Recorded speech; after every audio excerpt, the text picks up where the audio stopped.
two first steps of our pyramid. And we have a tension. My set of the metaphor of soccer is there. The rule and the game, the rule and the game are at odds with each other. There is always a tension between the rule and the game. People go to the stadium to watch the game. That's important. The game is the first thing. There is a clash, and however, as we see here, he has to prove he's not responsible. I didn't do that. He's faking it. So, if reality is one of tension between the rule and the game, then the basic idea is not to show that we are good, but to show that we are not good. So the idea is that we are irresponsible by default. That's where Christian Carcaccio comes in. So the idea is that, by and large, when you do things, it's difficult to do also, to fulfill also the realm of the rule. So there is this tension. And the basic idea is that if we want to give account of corporate and organizational activity, the basic thing is to prove that we are not irresponsible. So it's a contrary view. It's sort of a until proven otherwise. Why is this an interesting tool of analysis? This is important, I think, because it limits our sets of discussion. We have to focus on where the risks are. The rest of the game flows. We have to focus on the risk. And this is not what we see in reality.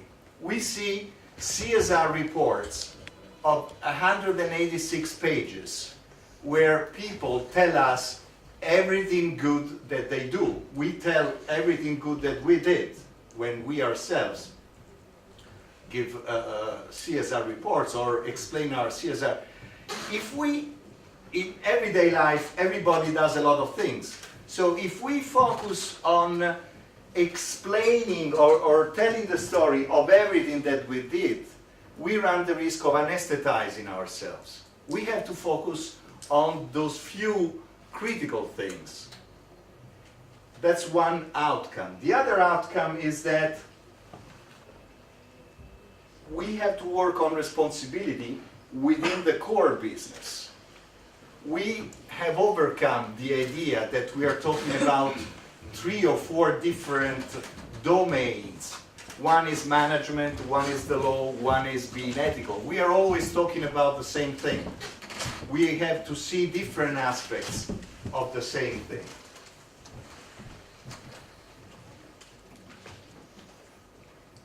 Irresponsibility then has different ways to manifest itself. We saw some sort of polar tension here. So you can be in one of the poles. So the first way to be responsible is when you work and you are sustainable in your work, but you don't observe all the laws. Okay? One example is the evasion of taxes. This is the informal economy.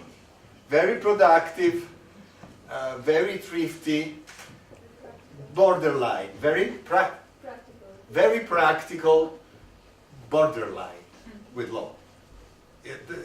I'm going by large categories. I'm never talking about crime here. Okay, when I talk about law, I speak about rules, health safety, health regulations.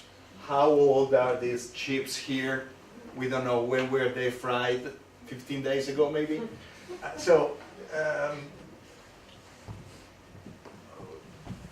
This is not about crime. CSR is about us all. It's not about the crooks. The interesting thing of this polarity, though, is that there is another aspect to be responsible, another way. That's not the only way you can be responsible. You can be observing the law, playing all by the rules of the law, and evading work. I find this is more fascinating. Also because everybody's concentrating on the other one. Evasion of taxes is a standard category for ethics in business. I find that's very partial. I find that taxes only comes after income, and income only comes after work. So work is more important, if I may say, more important from a study point of view, but also, I would say, from a societal point of view.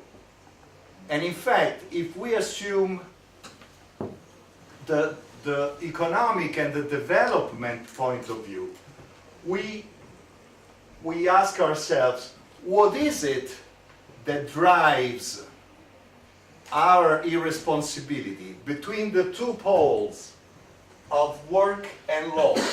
This oscillation, what is it that makes me focus on work or that makes me focus on law? And the answer is competition.